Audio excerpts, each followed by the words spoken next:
वाहिगुरु जी का खालसा वाहिगुरु जी की फतेह। Today we will start our new session for class 10th.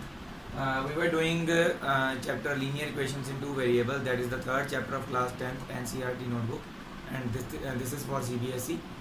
And we have left our previous video at exercise 3.2, sorry 3.3 second question. Up to second question we have done. Exercise was 3.3 and up to second question we have already done. तो मैंने बताया था already कि हम next video में from the third question start करेंगे. These are the statement sums. इससे पहले हमने पिछली वीडियो में ऑलरेडी सब्स्टिट्यूशन मेथड कैसे करते हैं वो कर लिया है, पर जो मेरी इस वीडियो से मुझे फॉलो करना स्टार्ट कर रहे हैं उनके लिए मैं एक सम जो है वो सब्स्टिट्यूशन मेथड के साथ सॉल्व करके पूरा बताऊंगा, और रेस्ट ऑफ द सम्स जो मेरी पूरी वीडियो देखेंगे वो अपने आप सॉल्व कर सकते हैं. ठीक है. सो पहला सम जो है थर्ड क्वेश्चन का फर्स्ट पार्ट जो है वो क्या है, the difference between two numbers is 26. कोई दो नंबर्स हैं, उनके बीच में डिफरेंस कितना है 26. One number is 3 times the other. एक नंबर जो है दूसरे नंबर से 3 गुना बड़ा है. सो दैट मीन्स इसमें एक ग्रेटर नंबर है, एक स्मॉलर नंबर है. सो सॉल्यूशन में हम क्या लिखेंगे, let the greater number is x and the smaller number is y. हमने ग्रेटर नंबर x ले लिया, स्मॉलर y ले लिया. आप ग्रेटर y भी ले सकते हैं और स्मॉलर x भी ले सकते हैं, उल्ट भी ले सकते हैं, कोई फर्क नहीं पड़ता. बट फर्क क्या पड़ेगा, अभी हमने ग्रेटर कौन सा लिया है उसके हिसाब से हमने डिफरेंस कहा है ना उन्होंने. सो ग्रेटर पहले, स्मॉलर बाद में लिखेंगे. सो इसमें क्या आएगा, अभी उन्होंने कहा है the difference between the two numbers according to question.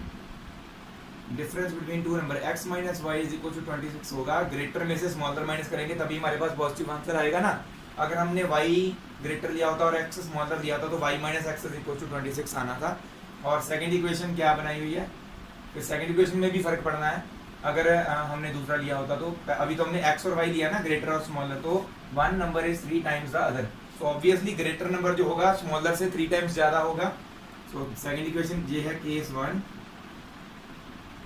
दूसरा लिखेंगे हम case 2. One number that is the greater number is 3 times number 3 multiple of smaller. 3 multiple, अगर मैंने कुछ नहीं डाला बीच में तो उसका मतलब क्या हुआ, मल्टीपल. ठीक है. तो 3 times of y, x minus 3y इधर ले आते हैं. ठीक है. हमारे उधर प्लस का इधर आएगा, माइनस का आएगा, is equal to 0. So this will be our second equation. और अगर हम इसको ऐसे नहीं भी करते हैं तो क्योंकि हमने सब्स्टिट्यूशन मेथड से ही करना है ना, सब्स्टिट्यूशन मेथड से ही करना है, तो एक इक्वेशन में से हमने ऑलरेडी एक की वैल्यू निकाल के दूसरे में पुट करनी होती है ना, तो यही वाला आप ले सकते हैं. जिससे हमारा इक्वेशन सेकंड ले लो. चलो सेकंड इक्वेशन का जो x की वैल्यू निकली हुई already is equal to 3y first में पुट कर देंगे. Put 2 in 1. 2 मतलब इक्वेशन 2 में जो है उसको 1 में पुट कर देना. x की जगह x is equal to 3y है, x की जगह पे 3y पुट कर देना. दूसरा आएगा y, वो तो है ही, बाकी as it is 3y minus 2y. तो 3y minus y is equal to 2y is equal to 26. So y is equal to 26 by 2, क्योंकि 2 मल्टीपल में उधर आके डिवाइड में हो जाएगा. so y कितना आ गया 13. सो इसको हम इसमें पुट कर देते हैं. Put in 2. आप 1 में भी पुट कर सकते हो, दैट इज योर चॉइस. एक की वैल्यू निकला है तो दोनों में से किसी भी इक्वेशन में पुट कर सकते हो. इजी क्या है, सेकंड में पुट करना. Put in 2.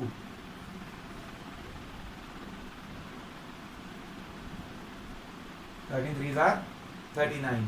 तो हमारे पास x की वैल्यू 39, y की value 13. So greater number is 39 and smaller number is 13. इसको आप नोट कर सकते हैं. We will do the next now. So हमारा ये नेक्स्ट सम जो है that is the second part of the third question. इसमें क्या बोला गया है, the larger of 2 supplementary angles exceeds the smaller by 18 degrees, find them. तो सबसे पहले हमें ये बताना चाहिए सप्लीमेंट्री एंगल्स का मतलब क्या होता है.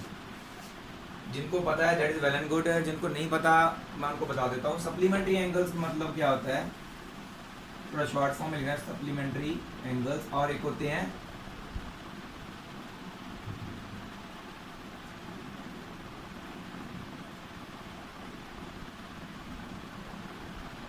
Complementary angles. दो तरह के एंगल्स होते हैं। तो सप्लीमेंट्री एंगल्स मतलब अभी तो उन्होंने यहाँ पे स्पेसिफाई किया था larger of to supplementary angles, मतलब कि इस इक्वेशन में, इस क्वेश्चन में हमें पता है कि दो सप्लीमेंट्री एंगल्स की बात हो रही है। अदरवाइज एंगल्स चाहे दो हों, चाहे तीन हों, चाहे चार हों, चाहे पांच हों। सप्लीमेंट्री एंगल्स का मतलब क्या है, अगर दो एंगल्स हैं तो उनका सम जो है 180 डिग्री होगा, सम इज 180 डिग्री। तीन है तो तीन का ऐड करेंगे तो 180 होगा, चार है तो चार का ऐड करेंगे, पांच है तो पांच का ऐड करेंगे। सप्लीमेंट्री का मतलब होता है जो भी एंगल्स जितने भी दिए हुए हैं ना, सपोज करो तीन एंगल्स दिए हुए हैं एक्स वाई और जेड, अगर उन्होंने बोला है कि x y and z are supplementary angles, तो उसका मतलब क्या है, x plus y plus z is 180 degree. अगर दो एंगल्स की बात हो रही है, x and y are supplementary angles, then x plus y is equal to 180 degree. इसी तरह से कॉम्प्लीमेंट्री एंगल्स क्या होते हैं, जिनका सम 90 डिग्री होता है। और सेम कंडीशन उसमें भी, ये जो यहाँ पे बोली मैं, दो हो, तीन हो, चार हो या पांच हो, दो एंगल्स हैं, अगर उन्होंने बताए हैं x and y are complementary, then x plus y is equal to 90 degree. So ये होते हैं सप्लीमेंट्री और कॉम्प्लीमेंट्री एंगल्स। ठीक है, अब क्वेश्चन पे दोबारा आते हैं। हमारे पास हमेशा दो इक्वेशंस होनी चाहिए, है ना। तो उन्होंने क्या बोला, larger of to supplementary angles exceeds the smaller by 18 degree. एक ही इक्वेशन बोली है उन्होंने, है ना। दोनों दो सप्लीमेंट्री एंगल्स हैं, मतलब कि दो एंगल्स हैं जो जिनका सम 180 डिग्री है, सप्लीमेंट्री एंगल्स हैं। उनमें से जो बड़ा है, जो बड़ा एंगल है वो छोटे से एक्सीड मतलब ऐड, एक्सीड मतलब प्लस, ज्यादा है, स्मॉलर से कितना ज्यादा है, 18 डिग्री ज्यादा है। तो हम दो एंगल्स लेंगे यहाँ पे, लेट द ग्रेटर एंगल का सिंबल मैंने डाला, angle is x degrees, degree डालनी तो डाल दो, नहीं तो कोई बात नहीं, and the smaller angle is y. ठीक है, एक तो उन्होंने इक्वेशन बोली है बड़ा एंगल जो है छोटे एंगल से 18 डिग्री ज्यादा है, बड़ा angle is equal to 18 y plus 18, y छोटे एंगल से 18 डिग्री ज्यादा है। So x minus y is equal to 18 आ गई हमारी पहली इक्वेशन। और हमारे पास तो दो केसेस होने चाहिए ना। दूसरा केस क्या होगा, the larger of to supplementary angles. जब उन्होंने बोल दिया ना सप्लीमेंट्री एंगल्स, एक इक्वेशन यहीं से निकल आई, इसका मतलब क्या है, x plus y is equal to 180 degree. जब उन्होंने ये बोला ना सप्लीमेंट्री एंगल्स है, दो एंगल सप्लीमेंट्री है, तो एक इक्वेशन वहीं से निकल आई, x plus y is equal to 180 degree. So ये हमारे पास दूसरी इक्वेशन आ गई है। ये दोनों इक्वेशंस जो हैं, आपने y सब्स्टिट्यूशन मेथड इनको सॉल्व करना है, जैसे मैंने पहले बताया था। एक इक्वेशन में से कोई भी x की वैल्यू निकाल लो, इजी है, x is equal to y plus 18 है, तो यहाँ पे पुट कर देना है, तो y की वैल्यू आ जाएगी। फिर बाद में हमने x की वैल्यू निकाल लेनी है और बता देना एंड में। ये खुद करना है आपने, आपको सब्स्टिट्यूशन मेथड मैंने पहले करवा दिया है, इससे पहले वाली वीडियो में भी करवाया हुआ है। ओके,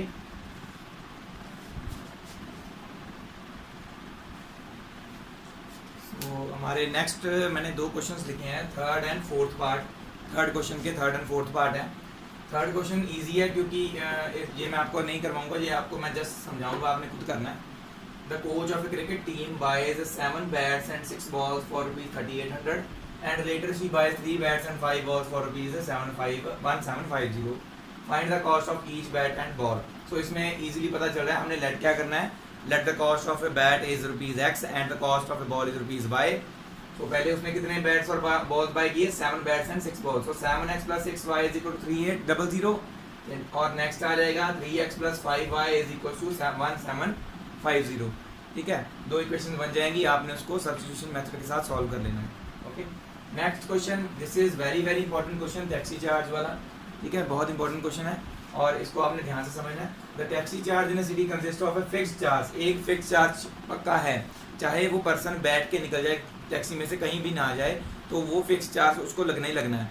उसके बाद and together with the charge for a distance covered. उसके बाद क्या है, वो जितना डिस्टेंस बैठने के बाद जितना डिस्टेंस कवर करता है, फॉर पर kilometre there is another charges. तो जैसे कि वो कोई भी कस्टमर आया, वो टैक्सी में बैठा, उसको एक फिक्स चार्ज तो लगने ही लगना है। सपोज करो हम बात करते हैं 10 रुपये होगा, तो 10 रुपये तो लगने ही लगने हैं। उसके बाद सपोज कर लेते हैं हम बाकी का जो होगा 12 रुपये का पर किलोमीटर चार्ज होगा अगर, तो 12 रुपये पर किलोमीटर के हिसाब से बाकी का देना ही देना है, ठीक है। उसके बाद क्या बताया हमने, for a distance of 10 kilometre, 10 kilometre distance cover करने के लिए एक बंदे ने कितने चार्जेस पे किए, ₹105। एक दूसरा बंदा है जिसने 15 किलोमीटर ट्रैवल किया, उसने ₹155 पे किए। तो हमने क्या करना, what are the fixed charge and charge per kilometre. तो ये दोनों चीज़ें हमने लेट करनी है। How much does a person have to pay for travelling a distance of 25 kilometre आएगा, सॉरी 25 किलोमीटर। सो हम ये तो इजी है, बाद में तो हम निकाल लेंगे। जब हमारे पास फिक्स चार्ज और पर किलोमीटर चार्ज आ जाएगा तो 25 किलोमीटर का तो हम इजीली निकाल लेंगे। तो क्या आएगा, जस्ट मैं इक्वेशंस बना के बताऊंगा आपको, अपने सॉल्व खुद करना है। तो सोल्यूशन में क्या आएगा, let the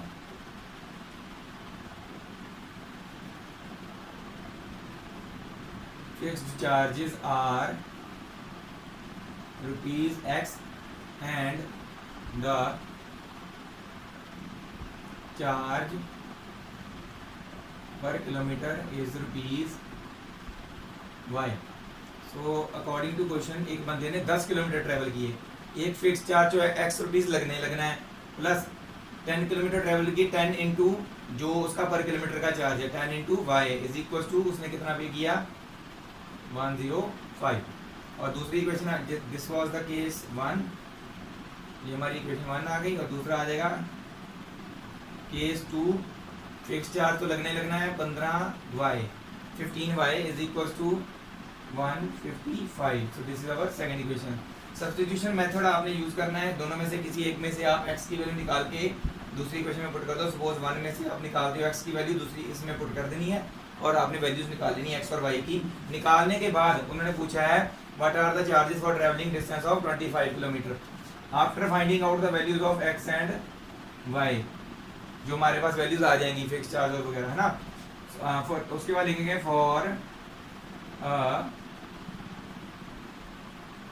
distance of 25 kilometre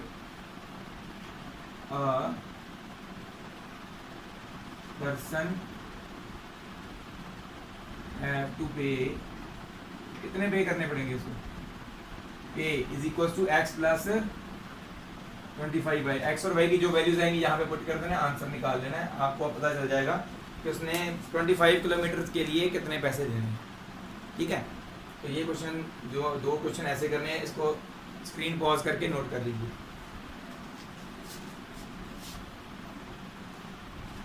next question is the fifth question, a fraction becomes 9/11 if 2 is added to both numerator and denominator. And वो यहाँ पे एक इक्वेशन जो है हमारी खत्म होगी, केस 1 खत्म हो गया, सेकंड केस यहाँ से स्टार्ट हुआ। If 3 is added to both numerator and denominator it becomes 5/6, find the fraction. तो फ्रैक्शन क्या आती है हमारी, कोई भी नंबर P/Q की फॉर्म में हो, है ना। तो इसमें हम लेट कर लेते हैं, लेट फ्रैक्शन वाला क्वेश्चन हमेशा ऐसे ही करना है, लेट द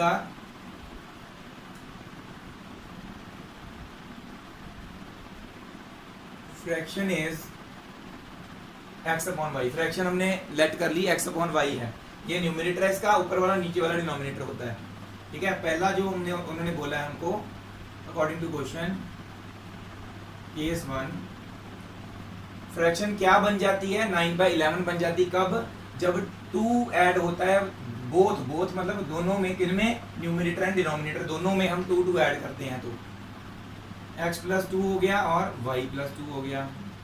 न्यूमरेटर में भी 2 ऐड कर दिया, डिनोमिनेटर में भी 2 ऐड कर दिया, तो क्या बन जाता है, ये 9/11 बन जाती है। तो इसको क्या करेंगे आप, क्रॉस मल्टीप्लाई, 11 इधर चला जाएगा, x + 2 is equal to 9 into y + 2, अंदर मल्टीप्लाई कर दो, 11x + 22 is equal to 9y + 18, 9 2 18 ना। तो सारा इधर ले आओ, 11x, अब देखो x के बाद y वाली टर्म होनी चाहिए तो -9y लिखेंगे, उसके बाद कांस्टेंट्स होने चाहिए तो +22 इधर ही है तो ये प्लस का ही रहेगा, 18 उधर से इधर आ रहा है तो ये माइनस का हो जाएगा, is equal to 0। 11x - 9y 22 - 18 कितना हो गया, पॉजिटिव 4 इज इक्वल टू 0। सो ये आ गई हमारी फर्स्ट इक्वेशन, ठीक है। और ऐसे ही हम सेकंड इक्वेशन निकालेंगे फ्रॉम केस 2। सेकंड केस क्या है, इट बिकम्स 5/6 बन जाती है कब, जब 3 ऐड करते हैं बोथ न्यूमरेटर एंड डिनोमिनेटर में। तो क्या आ जाएगा x + 3 upon y + 3 is equal to 5/6। इसको भी हम क्रॉस मल्टीप्लाई कर देंगे, 6 इधर चला जाएगा, x + 3 और y + 3 उधर 5 के साथ जाके मल्टीप्लाई हो जाएगा। तो अंदर मल्टीप्लाई करो, 6x + 18 is equal to 5y + 15। इधर ले आएंगे सब कुछ, 6x, x के बाद y वाली टर्म होनी चाहिए, तो 5y पहले आएगा, -5y, पॉजिटिव 18 इधर ही था तो थोड़ा सा इधर करके लिख दिया इसको, और -15 इधर आ जाएगा is equal to 0। It become 6x - 5y + 3 is equal to 0। So this is our second equation, ठीक है। अब इस क्वेश्चन को मैं पूरा सॉल्व करके बताऊंगा, ये अब आपके लिए नहीं छोड़ना, क्योंकि मैंने फ्रैक्शन का एक क्वेश्चन, एक टाइप ऑफ क्वेश्चन फ्रैक्शन करवाना जरूर है, ताकि आपको जब दोबारा आए फ्रैक्शन का क्वेश्चन हो आपको पता चल जाए कैसे लिखना है। तो ये दोनों इक्वेशंस जो हैं आपने स्क्रीन पॉज करके ये नोट कर लेना है जो हमने किया है, उसके बाद हम यही 2 इक्वेशंस रहने देंगे और इसको सॉल्व करेंगे, ठीक है।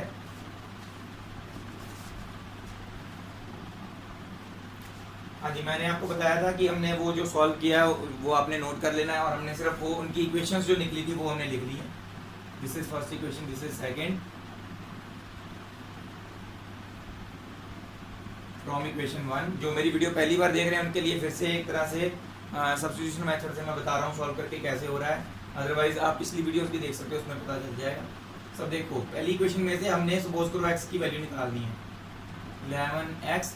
सो ये जो है हमको उधर चाहिए, राइट हैंड साइड चाहिए। सो -9y उधर जाके प्लस का हो जाएगा, प्लस का 4 इधर जाके माइनस का हो जाएगा, ठीक है। हमने सिर्फ उनको उधर लेके गए हैं। x is equal to 9y - 4, 11 multiple में था तो यहाँ पे डिवाइड में आ जाएगा, तो हमारे पास x की वैल्यू ये ऐसे आ गई। इसको हम दूसरी इक्वेशन में पुट करेंगे, पहली इक्वेशन में से वैल्यू निकाली, पुट करना है दूसरी इक्वेशन में।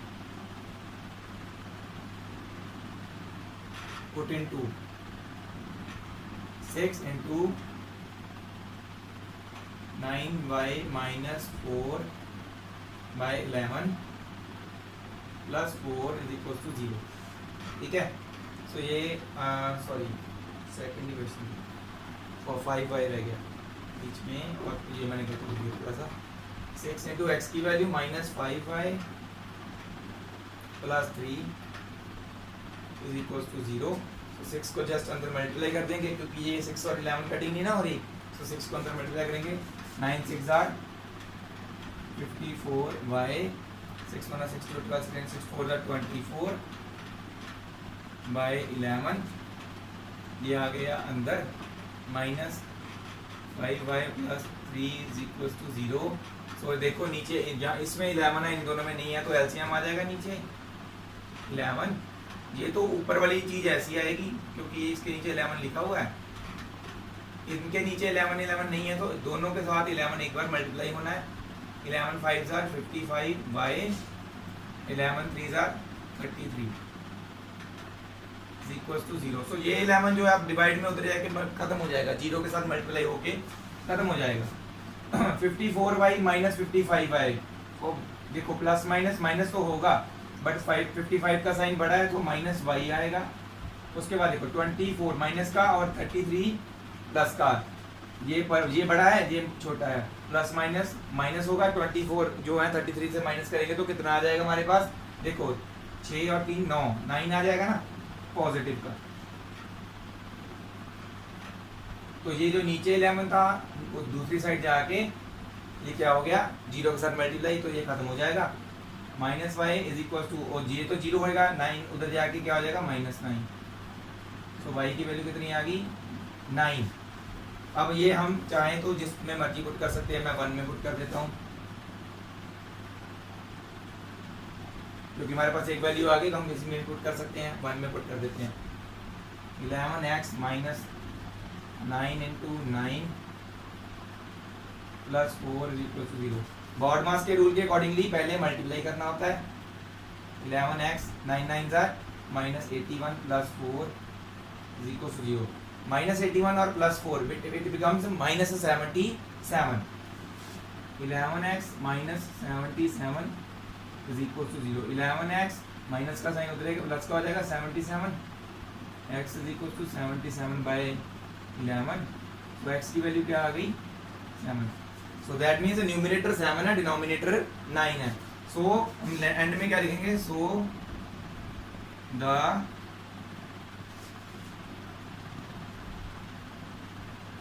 Fraction is 7/9. तो ऐसे हम इस क्वेश्चन को सॉल्व करके ऐसे एंड करना है वैल्यूज निकाल के. ये आप जो है पॉज करके स्क्रीन पूरा नोट कर सकते हैं.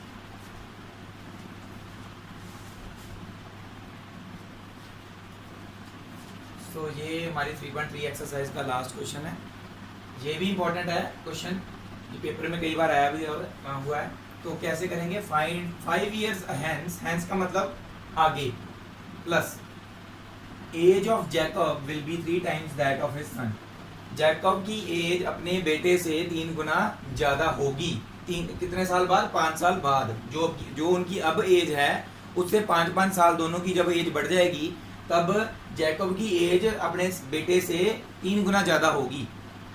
और ये हमारा फर्स्ट केस यहाँ पे खत्म हुआ. सेकंड केस 5 years अगो, 5 साल पहले, दोनों की एज 5 साल अगर पहले देखें तो जैकब की एज तब अपने बेटे से 7 गुना ज्यादा थी. 7 times that of his son. इसका मतलब ये है. तो what are their present ages. तो हमने उनकी प्रेजेंट एजेस बतानी है. तो वही जो बतानी वही लेट कर लेंगे. Let the present age of Jacob is equal to x years and the present age of his son is equal to y years. हम दोनों की लेट कर ली ages. So according to question जो हमारा पहला केस है वो क्या बनता है, 5 years हैंस. हैंस का मतलब x का जैकब की एज भी ऐड कर दी हमने और उसके बेटे की एज में भी 5 ऐड कर दिए. जैकब्स एज 5 साल बाद जितनी भी उसकी एज होगी will be 3 times that of his सन. अपने बेटे से 3 गुना, 3 times उसके सन की एज जो होगी. विल बी का मतलब क्या है, इक्वल टू होगी, इतनी होगी. ठीक है. सो ये हमारी पहली क्वेश्चन बन जाएगी. इसको हमने सॉल्व कर लेना है.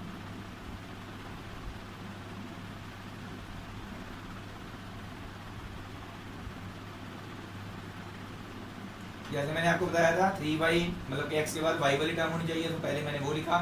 5 को थोड़ा साइड में करके लिख दिया है, पॉजिटिव लिखा है क्योंकि ये इक्वल टू के दूसरी तरफ नहीं गया. पर वो 15 जो इधर आ रहा है इक्वल टू से, तो वो नेगेटिव का हो गया.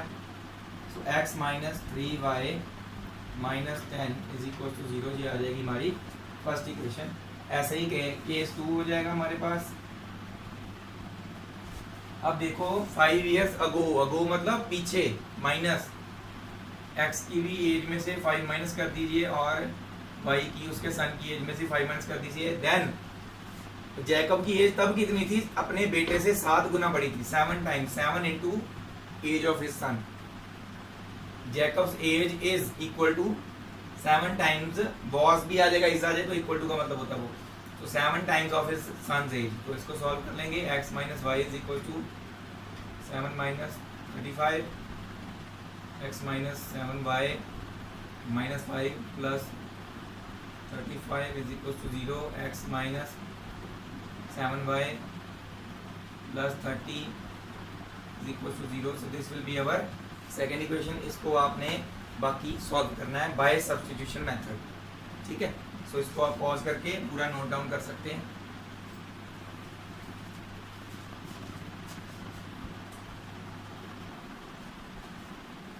और लास्ट क्वेश्चन जो हमने किया उस पे हमारी जो एक्सरसाइज है वो 3.3 that ends. And now next जो हमारे पास मेथड भी नया आ गया है और एग्जांपल 11 करेंगे हम. एग्जांपल 11 सॉल्व करने के साथ साथ मेथड भी मैं आपको एक्सप्लेन कर दूंगा. That is the elimination method. Third method जो है, पहले हमने ग्राफिकल मेथड किया था, दूसरा सब्स्टिट्यूशन मेथड, अब एलिमिनेशन मेथड करेंगे. ये उससे पहले 2 वाले मेथड्स जो हैं उनसे भी ज़्यादा इजी मेथड है. तो क्या है इसमें, पहले तो ये देखो इसमें कंफ्यूजन क्या हो सकती है। उन्होंने पूछा फाइंड देयर मंथली इनकम्स। मैंने आपको हमेशा बताया है कि आपने ये उन्होंने क्या पूछा है तो उसको आप एक्स और वाई लेट कर लोगे, है ना। बट इसमें क्या है, ऐसा नहीं है। इनको मंथली इनकम अगर आप एक्स और वाई लेट कर लोगे तो आपकी जो रेशियो कब काम आएगी। सो कभी भी ऐसा क्वेश्चन आए ना रेशियो वाला, तो दैट मीन्स उसको पहले आपने ऐसे लेट करना है, find the ratio incomes of 2 person is 9:7। So हमने क्या करना है, let income of first person is equal to rupees 9x। 9x क्यों लिया, क्योंकि रेशियो क्या है, 9:7 है। पहले पर्सन की 9x है, दूसरे की 7x ले लेंगे। Income of second person is equal to rupees 7x। Also उन्होंने एक्सपेंडिचर्स भी बताया ना 4:3 में उनके। तो पहले वाले हमने पहले क्या किया, 9 किसको दिया, फर्स्ट पर्सन को। तो ऐसे ही एक्सपेंडिचर फोर जो होगा वो भी फर्स्ट पर्सन को देंगे। एक्सपेंडिचर ऑफ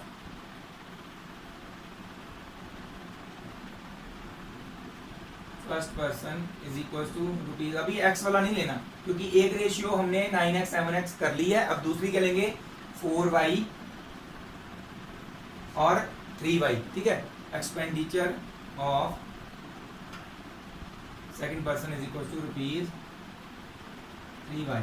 अगर दोनों खर्चा निकालने के बाद, मंथली इनकम में से खर्चा निकालने के बाद दोनों अपनी अपनी सैलरी में से 2-2 हज़ार रुपये बचा लेते हैं तो उनकी मंथली इनकम्स क्या है, ये उन्होंने पूछा है, ठीक है। सो अकॉर्डिंग टू क्वेश्चन हमारा जो केस 1 है वो क्या है, पहले बंदे की इनकम क्या है 9x, उसके एक्सपेंडिचर्स क्या है 4y, है ना। इनकम में से एक्सपेंडिचर्स निकालो तो पहला पर्सन 2,000 रुपये बचा लेता है। ये आ गई हमारी फर्स्ट इक्वेशन। दूसरा केस सेकंड, दूसरे बंदे की इनकम 7x है, उसके खर्चे 3y हैं और वो भी 2,000 रुपये बचा लेता है। इनकम में से खर्चे निकालने के बाद कितना बचता है, 2,000 बचता है। तो ये आ जाएगी सेकंड इक्वेशन। अब आएगा एलिमिनेशन मेथड, यहाँ पे लिखेंगे by elimination method. Elimination method क्या है, हमने एक वेरिएबल को जस्ट एलिमिनेट करना है। तो कैसे करेंगे, चाहे आप दोनों इक्वेशन में से एक्स एक्स एलिमिनेट करना चाहते हो चाहे वाई वाई। सपोज अगर हम चाहते हैं एक्स एक्स एलिमिनेट करना तो क्या करेंगे, एक्स का कोफिशिएंट क्या है यहाँ पे 9 और वाई का क्या, सॉरी दूसरी इक्वेशन में एक्स का कोफिशिएंट क्या है 7। ओके, सो फर्स्ट इक्वेशन को 7 के साथ मल्टीप्लाई कर देंगे पूरी की पूरी इक्वेशन को, और सेकंड इक्वेशन को 9, मतलब ये एक दूसरे के साथ एक्सचेंज कर देने हैं। जो इसका कोफिशिएंट है वो ऊपर वाली इक्वेशन के साथ मल्टीप्लाई कर देना है, जो पहले वाले का कोफिशिएंट 9 है उसको सेकंड इक्वेशन के साथ मल्टीप्लाई कर देना है, ठीक है। अदरवाइज अगर आप चाहते हो कि आपने वाई वाला इक्वेशन जो वाई वाला एलिमिनेट करना है ना, तो इसका कोफिशिएंट देखो, पहले तो देखो दोनों के साइन सेम है, माइनस माइनस के हैं। सो अगर इसका हमने कुछ नहीं छेड़ना, सिर्फ 4 और 3 देख लो। अगर ये साइन से डिफरेंट होते तो हम फिर इसको अलग अलग तरह से देखते। अदरवाइज वैसे साइंस का कोई दिक्कत ही नहीं है, साइंस तो बाद में देखने हैं जब हमने इनको एलिमिनेट करना है। सो देखो सिर्फ 4 वाई के कोफिशिएंट देखो, यहाँ पे 4 है, यहाँ पे 3 है। अगर हम वाई को एलिमिनेट करना चाहते हैं तो यहाँ पे 4 है, यहाँ पे 3 है। तो पहली इक्वेशन को 3 के साथ मल्टीप्लाई करना था और दूसरी को 4 के साथ, ठीक है। ये क्लियर हो गया। अब हम करते हैं पहले वाला ही। ये कॉपी में ऐसे नहीं लिखना होता, जस्ट मैंने समझाने के लिए बताया है। कॉपी में कैसे लिखना होता है, बाय एलिमिनेशन मेथड मल्टीप्लाई, या फिर इसको इजी वे ऐसे होता है, सिंपल वे लिखने का क्या है, फर्स्ट इक्वेशन को किसके साथ मल्टीप्लाई करें हम 7 के साथ। Equation 1 multiply by 7 minus equation 2 multiply by 9 हो, ठीक है। इक्वेशन फर्स्ट के साथ जब 7 को मल्टीप्लाई कर देंगे तो उसके बाद सेकंड को जब 9 के साथ मल्टीप्लाई कर देंगे तो उनको दोनों को माइनस करना है। सो फर्स्ट इक्वेशन को 7 के साथ मल्टीप्लाई करना है। ये देखो फर्स्ट इक्वेशन। अब इसको हम कैसे लिखेंगे, 7 9 आर 63x माइनस, अब इसको भी 7 के साथ करना है, 7 4 जार 28, तीसरे वाले 7 2 जार 14, ठीक है। अब दूसरी क्वेश्चन के पास आ जाओ, इसको करना था 9 के साथ, है ना। तो 9 7 जार 63, उसके बाद 9 3 जार 27, उसके बाद 9 2 जार 18। अब देखो एलिमिनेशन का मतलब क्या है, एलिमिनेशन मेथड अब आएगा जब हमने इन दोनों को मल्टीप्लाई कर दिया। अब मुझे ये कैसे पता था कि मैंने इसको माइनस ही करना है, क्योंकि दोनों के साइन सेम आएंगे, है ना, तो माइनस करेंगे तभी एलिमिनेट होगा ना। अदरवाइज अगर ऐसा होता कि ये माइनस का होता अगर, ठीक है, तो हमारे पास यहाँ पे -63 ऑलरेडी आ जाना था, तो फिर हमने इन इक्वेशंस को आपस में माइनस नहीं, यहाँ पे फिर प्लस कर देना था, ऐड का साइन डाल देना था, तो अपने आप ही ये कट जाना था, ठीक है। अभी हमने माइनस किया है क्योंकि ये दोनों साइन सेम है, तो मोस्टली ऐसे ही होगा। फर्स्ट इक्वेशन में जो कोएफिशिएंट बराबर करने के बाद माइनस ही करना पड़ेगा, क्योंकि हमने माइनस किया था, तो क्या करेंगे, सेकंड इक्वेशन के आगे सारी चीजों के साइन चेंज कर देंगे। ये माइनस का था प्लस का हो गया, ये प्लस की थी ये नेगेटिव हो गया, कुछ नहीं लिखा आगे तो माइनस का मतलब ये प्लस का होता है, तो ये भी पॉजिटिव था ये नेगेटिव हो गया। 63 माइनस 63 कट गए, तो -28 प्लस 27 माइनस वाई आ जाएगा, है ना, -28y प्लस 27y -1y, है ना। और इनको करेंगे -4000, सो ये माइनस माइनस साइन कट हो जाएगा, y कितना आ गया 4000। तो दोनों में से किसी क्वेश्चन में पुट कर दो, हमारे पास x की वैल्यू आ जाएगी।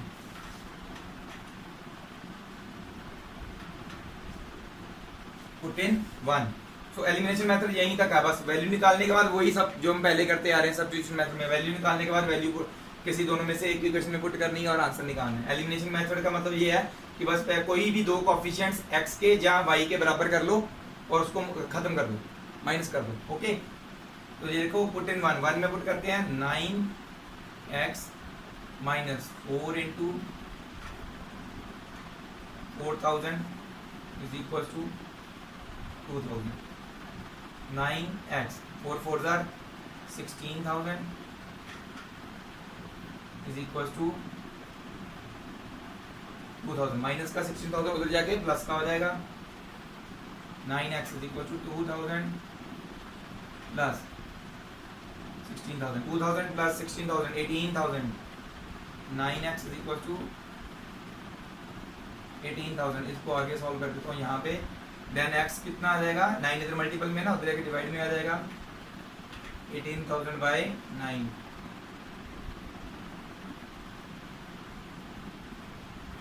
9 2 जार 18।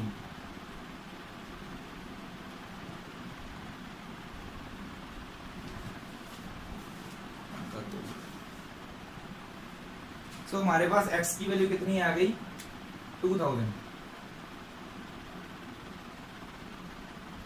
ओके। अभी हमारे पास सैलरीज नहीं आई, उन्होंने पूछा क्या है, फाइंड देयर मंथली इनकम्स, दोनों की मंथली इनकम्स पूछी थी। तो मंथली इनकम फर्स्ट की क्या है 9x, दूसरे की क्या है 7x, x की वैल्यू आ गई ना हमारे पास, तो मंथली इनकम्स यहाँ पे निकाल सकते हैं। अगर आपने स्क्रीन पॉज करके नोट कर लिया हो तो मैं ये रब कर रहा हूँ,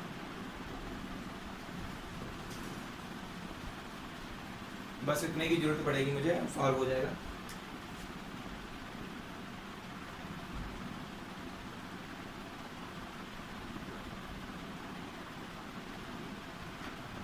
मंथली इनकम ऑफ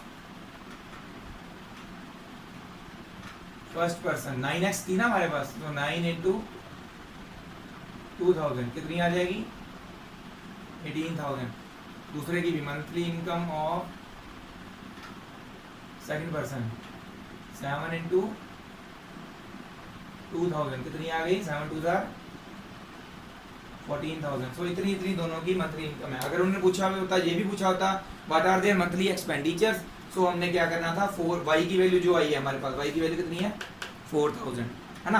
सो हमने क्या करना था 4 इंटू 4000 और 3 इंटू 4000 कर लेना था, तो हमारे पास उनके एक्सपेंडिचर्स भी आ जाने थे, ठीक है। अभी उन्होंने जो पूछा था हमने वो जवाब दे दिया।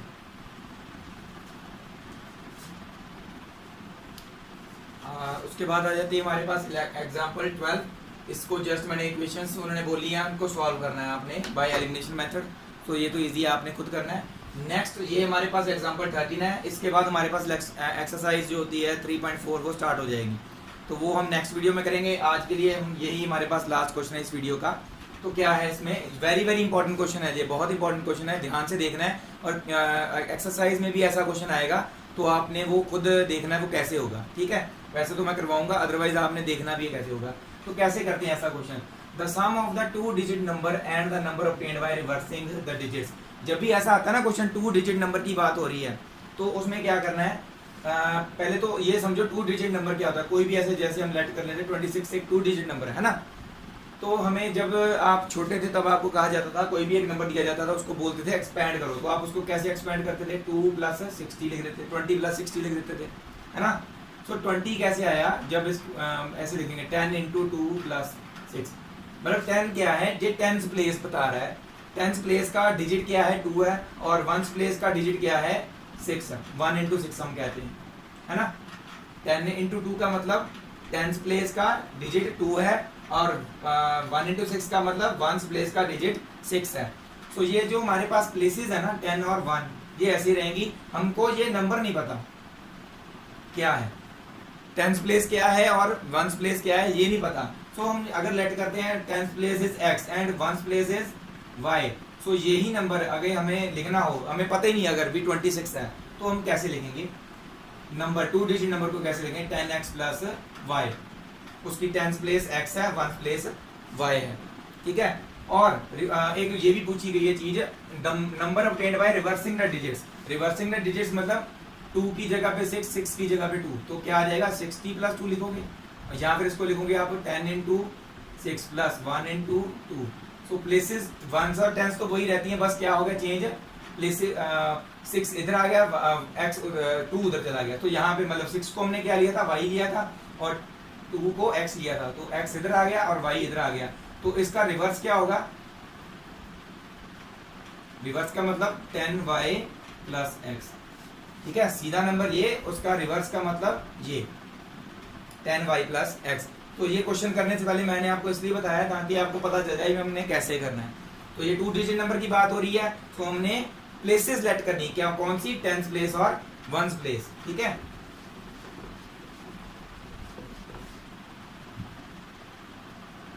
let the 10th place of 2 digit number is x and the 1st place of 2 digit number is y। 2 digit number की 1st और 10th प्लेस हमने क्या लेट की, x और y। सो द नंबर क्या होगा, so the number will be क्या होगा, 10x + y।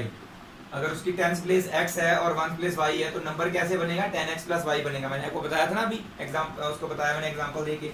और इसका रिवर्स क्या होगा, एंड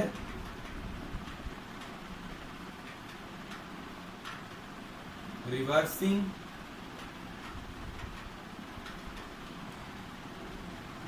एंड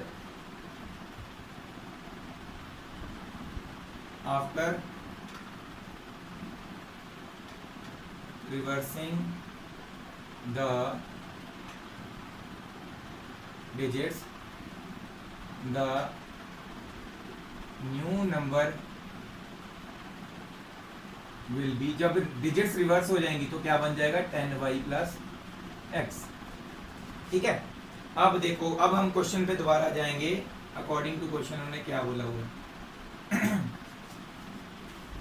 फर्स्ट जो केस है वो क्या बनेगा, the number, the sum of the, इसके बाद द सम ऑफ के बाद यहां से जो है स्टेटमेंट स्टार्ट होती है, case 1, the 2 digit number, 2 digit number हमारे पास क्या है, 10x + y, and the number obtained by reversing the digits, वो क्या है, 10y + x। उसकी नंबर क्या, कौन सा नंबर बनता है रिवर्सिंग डिजिट्स करके, 10y + x इज 66।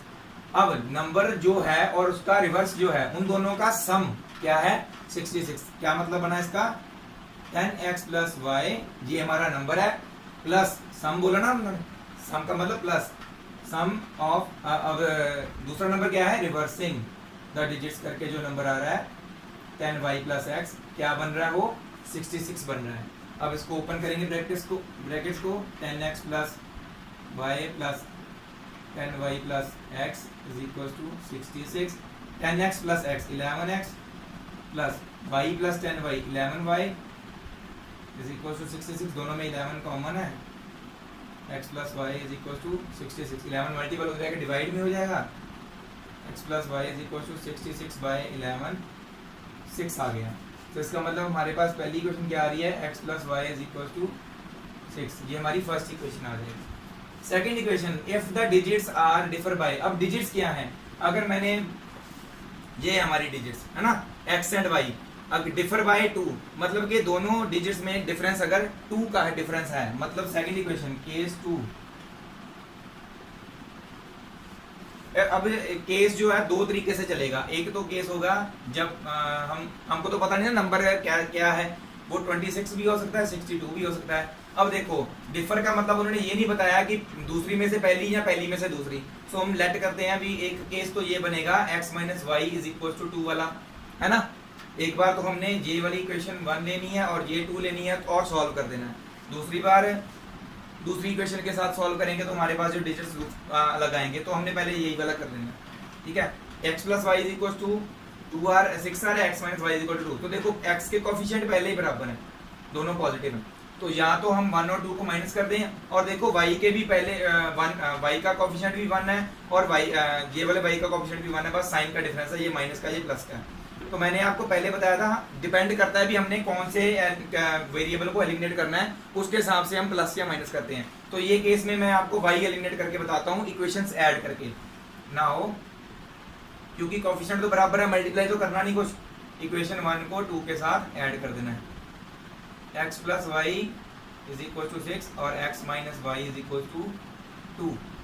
ऐड करने का मतलब क्या है, साइन से चेंज नहीं होंगे, प्लस माइनस माइनस ये कट जाएगा, x प्लस एक्स 2x आ जाएगा और यहाँ पे 6 प्लस 2 8 आ जाएगा। x is equal to 8 by 2 4, x की वैल्यू 4 आ जाएगी। हम किसी एक इक्वेशन में पुट कर दें, इसको पुट इन 1 में कर देते हैं, तो क्या आएगा,